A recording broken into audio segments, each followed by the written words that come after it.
I love my Xteink devices, and I realized that a big part of that is not just because of how pocketable and retro these e-readers feel with the physical buttons, but also because of the firmware I'm using. I've been using the Crosspoint firmware and more recently Crossink. I just want to say a huge thanks to the wonderful Daveallie, Julia, and the dedicated user and developer communities behind these projects, because they're the reason I'm even talking about this today and that we're enjoying our devices this much. Now, when you buy the Xteink, it comes with the stock firmware, which I heard has also had some improvements from the time I got my X4 around 2 months ago, but it does come with limited options for customization when it comes to font type, spacing, margins, etc. And for me, the biggest reason was the user interface. So it was usable and intuitive, but not something I really enjoyed looking at, like how big the icons were, the stark contrast in the icons, and the grid format. So I wanted something more minimal and streamlined. After using the stock firmware for one day, I switched to Crosspoint, which I'm using here on my X4. The improved user interface and customization features, plus the very active community behind Crosspoint, made it an easy choice. Right now, I'm happy to see that the Xteink team also works closely with the Crosspoint developers, which is really refreshing to see, and I hope it stays that way.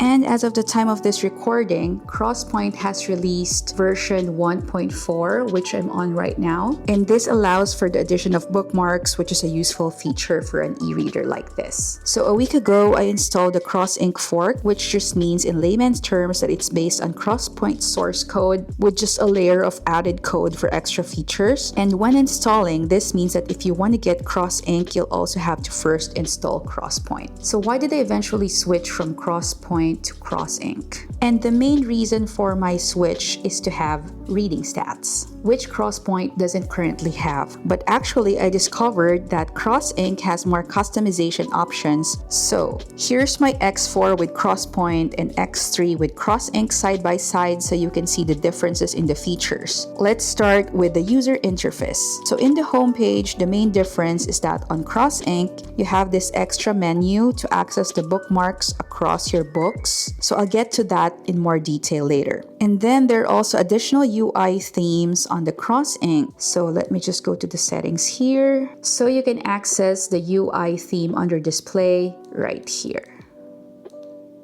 So there are similarities like Classic, Lyra Extended, and Rounded Draft. So you don't have Minimal and Lyra Carousel on the Crosspoint. So I really like Lyra, so it looks like this. I also like Rounded Draft. So let's go back to the main menu here. The other difference, as I said before, is the reading stats. So for the Crossink, you get reading stats both for the current book you're reading, and then if you press more, then you will see your reading stats across the device. And I really like seeing, for instance, the number of sessions I've had, total reading time, my reading pace, average length for each session, my reading streak, how many books I've read, and you also get to see the pattern of your reading, like which time of day you read most, and the days of the week that you've actually read on your device. I also like that for each book, you're shown the start and the end date. This is a really great info to reference when I'm filling in my reading journal on my Remarkable Move, which I'll also link up here. And if you want to change the start and the finish date, then you just need to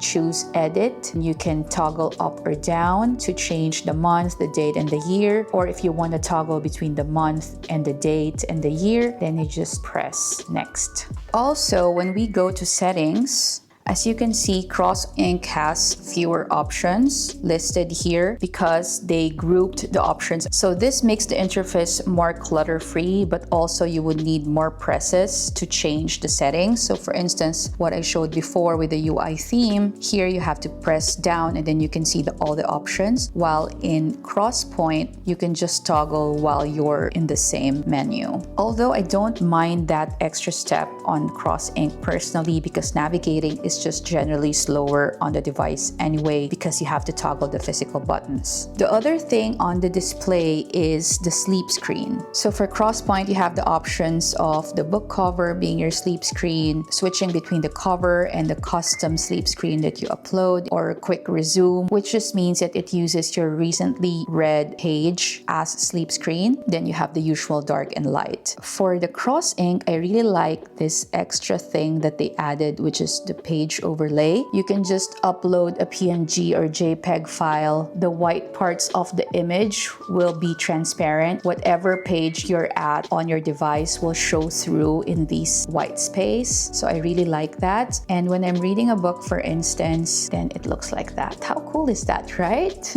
I got this sleep screen thanks to someone on Reddit, shout out to you, who shared them for free. So I'm gonna link up that post on the description box below as well. Hopefully it's still available. So now let's go to the reader.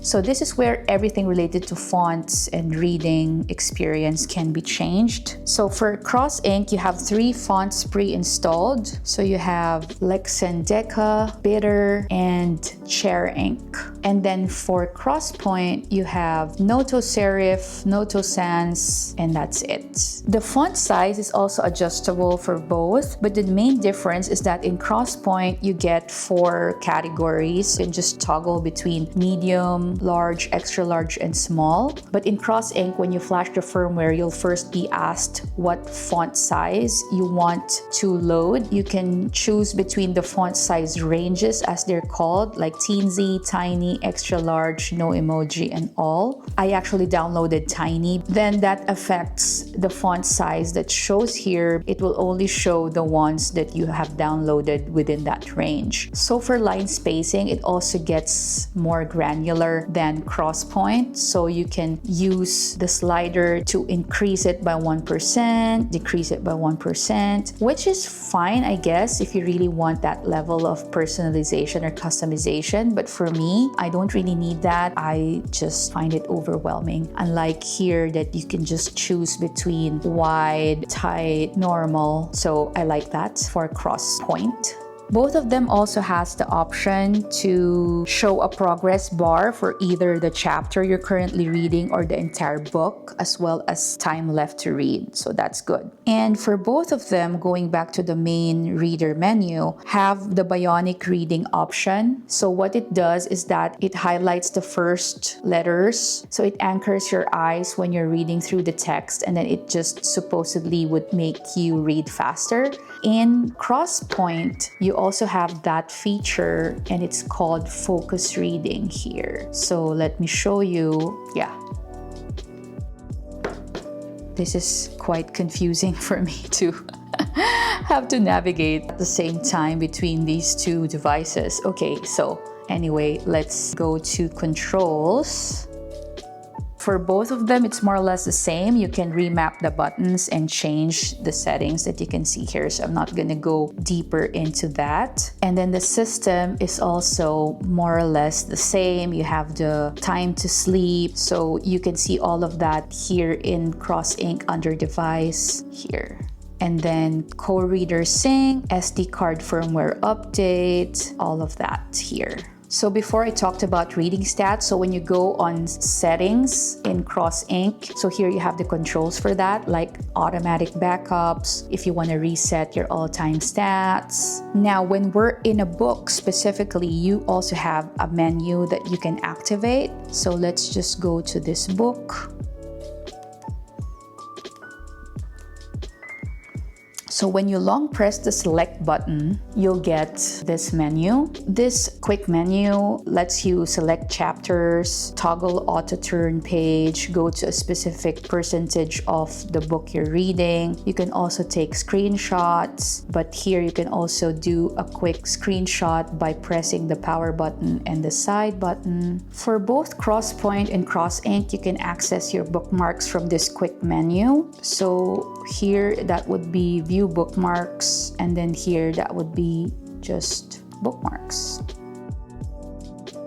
For Crossink, you also have access to change reader options from the quick menu. So you can change the font options, page layout, etc. from the book itself using this quick menu instead of going to the main menu as in this Crosspoint where you have to do that from the settings. So yeah, overall, I really like the reading experience with Crossink, and the combination of having the stability and strong support from Crosspoint Crosspoint, with the added features like reading stats and user interface tweaks, makes it a great tool to elevate your reading experience in an already wonderful e-reader. So yeah, let me know in the comments if you're also using Crossink or if you use other forks or firmwares for your Xteink devices. And if you're interested in how I use my X3 to reduce idle scrolling, watch this video where I pair it with my leather notebook as a 4-in-1 anti-scroll kit in a week-long experiment. Thanks for watching and see you in the next one. Until then, stay paperful!